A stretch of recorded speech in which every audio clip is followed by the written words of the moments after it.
brought to you by Nova शुद्ध घी। जब जब खाए दिल खुश हो जाए, सदियों का नोवा शुद्ध देसी घी, सपना स्वस्थ भारत का। I love घी। नमस्कार, मैं हूं आपका दोस्त विजय विद्रोही और आप देख रहे हैं हमारा खास कार्यक्रम विजय फैक्टर।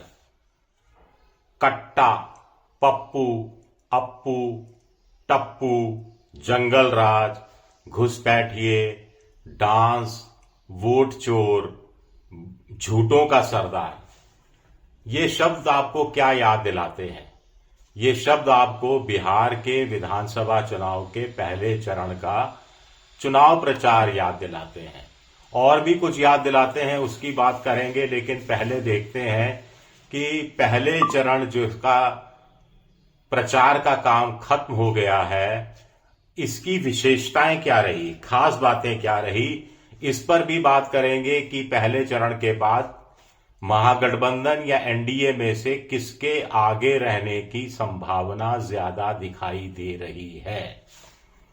121 सीटों में से किसके हिस्से में कितनी सीटें आ सकती हैं, ये बात तो शायद बिहार का वोटर भी अभी तय नहीं कर पाया है, लेकिन बढ़त किसको, इस पर कुछ विचार करने की कोशिश करेंगे। लेकिन पहले चरण के चुनाव प्रचार की 5 या 6 बड़ी खास बातें रही। सबसे खास बात यह रही कि महागठबंधन ने तेजस्वी यादव को मुख्यमंत्री पद का चेहरा, मुकेश सहनी को डिप्टी मुख्यमंत्री पद का चेहरा घोषित किया और साथ ही साथ साफ साफ संकेत दिए कि 1 या 2 उप मुख्यमंत्री और बनाए जा सकते हैं, जिसमें से एक दलित हो सकता है, एक मुसलमान हो सकता है और दोनों में से एक महिला भी हो सकती है। पहले चरण के चुनाव प्रचार की दूसरी सबसे बड़ी विशेषता ये रही कि नीतीश के बहुत जोर लगाने के बाद भी, ओपिनियन पोल में भी इसका असर दिखने के बाद भी मोदी और अमित शाह टस से मस नहीं हुए और उन्होंने नीतीश कुमार को मुख्यमंत्री का चेहरा घोषित नहीं किया तो नहीं किया। नाराज हो गए नीतीश कुमार, अलग चुनाव प्रचार करने चले गए, पटना के रोड शो में मोदी के साथ नहीं घूमे, लेकिन फिर भी एनडीए पसीजा नहीं। इसके पीछे की रणनीति में क्या बीजेपी कामयाब होती दिखती है? पहले चरण के जो वोटिंग होगी, इससे इसका कुछ कुछ अंदाजा लग जाएगा।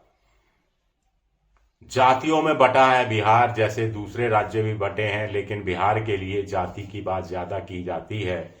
तो बिहार विधानसभा चुनाव के पहले चरण की तीसरी विशेषता यह रही कि 2 नई जातियां उभर कर सामने आई और ये 2 नई जातियां जो उभर कर सामने आई हैं, इन दोनों के बीच में ही मुख्य चुनावी मुकाबला हो रहा है। एक जाति है महिला, एक जाति है युवा। इस पर भी तफसील से बात करेंगे। चौथी खास बात यही कि प्रशांत किशोर ने, पीके ने दिखा दिया अपने चुनाव प्रचार के जरिए कि मूल मुद्दों से भी माहौल बनाया जा सकता है।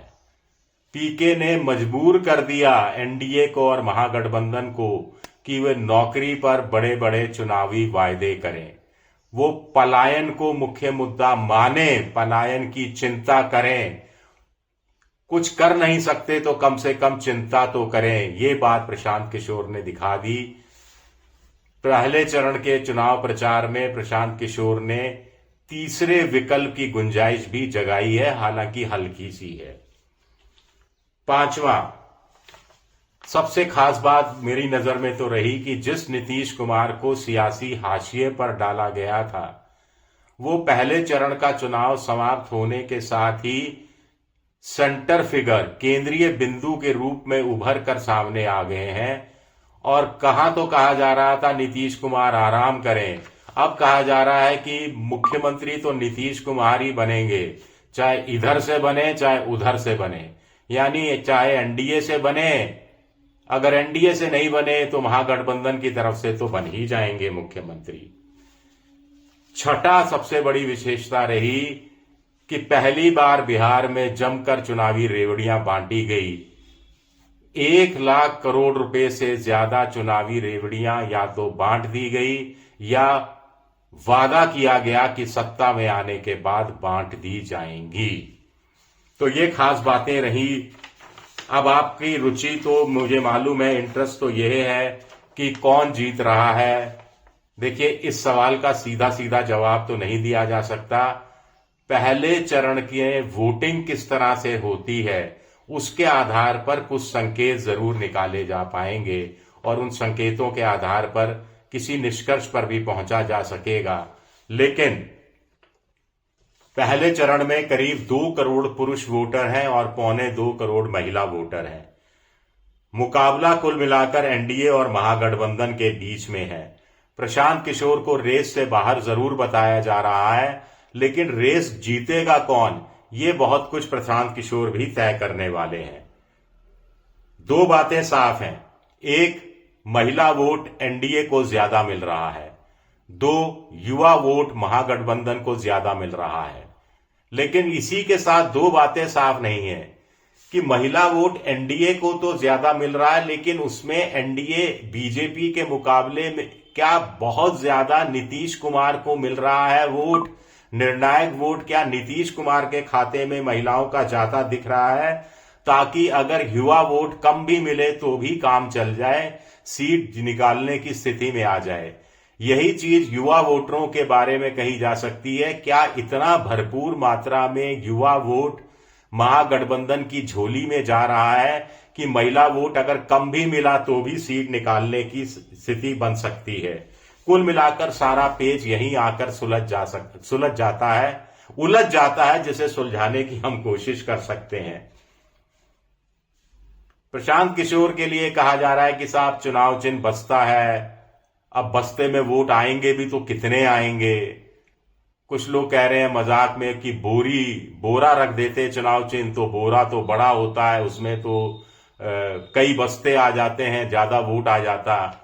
लेकिन लोग भूल जाते हैं ये कि अगर प्रशांत किशोर की बस्ते में 6 से 8% वोट भी आ गया, जितना आप बस्ता ले सकता है उतना वोट, तो दरभंगा पहले चरण में, मुजफ्फरपुर पहले चरण में, पटना पहले चरण में, ये सब शहरी क्षेत्र, यहां पर बीजेपी की कम से कम आधा दर्जन से लेकर 1.25 दर्जन तक सीटें खतरे में पड़ सकती हैं प्रशांत किशोर के कारण।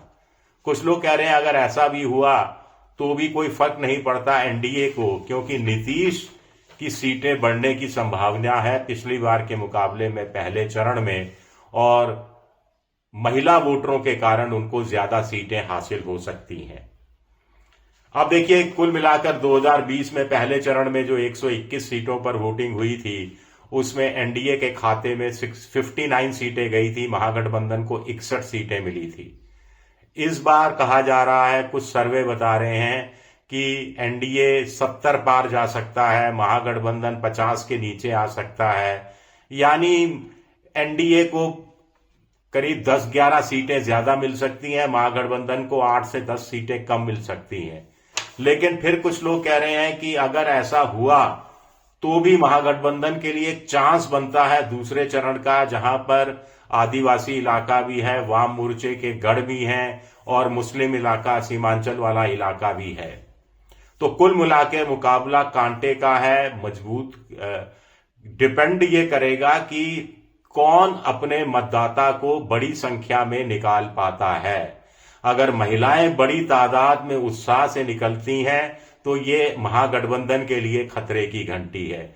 अगर युवा बड़ी तादाद में बदलाव का नारा लगाते हुए सड़कों पर निकलता है चुनाव वाले दिन, तो ये एनडीए के लिए खतरे की घंटी है। शुक्रिया, बहुत बहुत शुक्रिया मेरा वीडियो देखने के लिए।